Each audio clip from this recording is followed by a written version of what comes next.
একটা হাদিসে বলা হয়েছে, আপনি যখন নিজের ঘরে নীরবে কান্না করেন, আল্লাহর ফেরেশতাগণের উদ্দেশ্য করে বলেন, কোন জিনিস আমার এই বান্দার চোখে পানি আনল?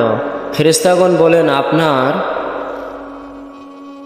বান্দার সুখ নেই, আপনার বান্দা একদিনও হাসেনি। এই বলে ফেরেশতাগণ কান্না করতে থাকেন এবং আল্লাহকে বলেন, হে আমার রব, আপনি জানেন আপনার এই বান্দার হৃদয়ে কি রয়েছে, অতঃপর আপনি তার সবকিছু সহজ করে দিন। আল্লাহ বলেন, আমার এই বান্দা এমন কিছু জীবন থেকে হারিয়ে ফেলেছে যা সে অধিক ভালোবেসেছিল। অতএব আল্লাহ বলেন, আমি